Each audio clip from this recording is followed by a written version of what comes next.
మన పూర్వీకుల మేధస్సు ఎంత గొప్పదో వాళ్ళు కట్టిన ఈ టెంపుల్స్ చూస్తే తెలుస్తుంది. ఇది పార్ట్ 2. పార్ట్ 1 చూడకపోతే డిస్క్రిప్షన్లో లింక్ ఇచ్చాను, తప్పకుండా వెళ్ళి చూడండి.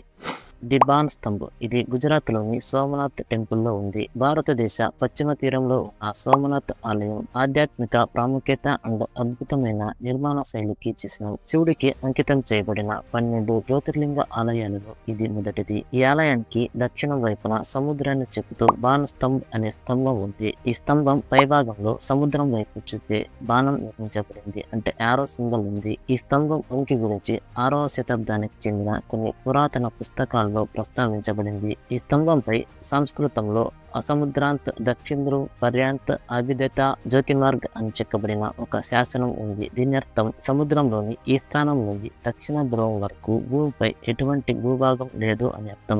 ఇప్పుడు మీరు సోమనాథ్ ఆలయం నుండి దక్షిణం వైపు ప్రయాణించడం ప్రారంభిస్తే 10,000 కిలోమీటర్ల దూరంలో ఉన్న దక్షిణ ధ్రువం అంటే అంటార్కిటికా చేరుకునే వరకు మీకు ఏ పర్వతం లేదా భూమి కనిపించదు. మన పూర్వీకులు 6వ శతాబ్దంలో లేదా దానికి వేల సంవత్సరాల ముందు ఈ వాస్తవాన్ని ఎలా తెలుసుకున్నారు అనేది $100 మిలియన్ ప్రశ్న. నిజంగా మన పూర్వీకులు చాలా గ్రేట్. వారి కోసం ఒక లైక్ చేయండి.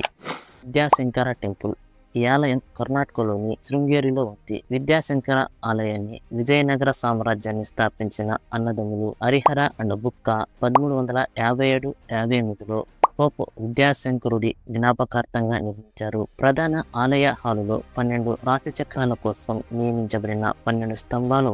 సూర్యోదయం అయిన తర్వాత పడే మొదటి కిరణాలు ఈ 12 స్తంభాలలో ప్రతి నెల ఒక స్తంభాన్ని మాత్రమే ప్రకాశింపజేస్తుంది. ఇది పూర్తిగా రాతితో నిర్మించబడిన ఒక ప్రత్యేకమైన స్మారక చిహ్నం.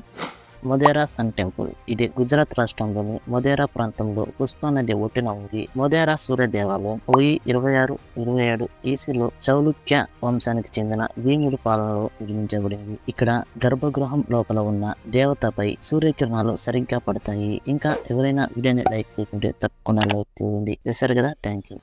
ఐరావతేశ్వర టెంపుల్ ఇది దక్షిణ భారతదేశంలోని తమిళనాడు రాష్ట్రంలోని కుంభకోణం పట్టణంలో ఇది ద్రావిడ నిర్మాణ శైలి కలిగిన ప్రసిద్ధ హిందూ దేవాలయం. ఈ దేవాలయాన్ని 12వ శతాబ్దంలో రాజరాజ చోళుడు కట్టించాడు. ఇది యునెస్కో వారి ప్రపంచ వారసత్వ ప్రదేశంగా గుర్తించబడింది. ఇక్కడ అందమైన అద్భుతమైన శిల్పాలను చెక్కారు. ఈ శిల్పాన్ని చూడండి ఎలా చెక్కారు. ఇటు సైడ్ నుంచి చూస్తే ఎద్దులాగా కనిపిస్తుంది, ఇటు సైడ్ నుంచి చూస్తే ఏనుగులాగా కనిపిస్తుంది. ఇది ప్రపంచంలోని అతి పురాతన ఆప్టికల్ ఇల్యూషన్స్ లో ఒకటి. విరూపాక్ష టెంపుల్ ఇది కర్ణాటకలోని హంపిలో ఉంది. ఈ ఆలయం 7వ శతాబ్దంలో కట్టించారు. విరూపాక్ష ఆలయ సముదాయం చుట్టూ 3 గోపురాలు ఉన్నాయి. తూర్పున ఉన్న ప్రధాన గోపురం 9 అంతస్తులు ఉంటుంది, అంటే 50 మీటర్ల ఎత్తు. ఈ 9 అంతస్తుల గోపురం తలక్రిందులుగా ఉన్న నీడ ఆలయం యొక్క వాయుమూలలో ఉన్న ఒక చిన్న గదిలో కనిపిస్తుంది. చివరి వరకు చూశారంటే నా కంటెంట్ నచ్చి ఉంటుంది. ఇలాంటి వీడియోస్ మన ఛానల్లో వస్తూ ఉంటాయి. మిస్ అవ్వకుండా ఉండాలంటే కింద కనపడుతున్న సబ్స్క్రైబ్ బటన్ని నొక్కి పెట్టుకోండి.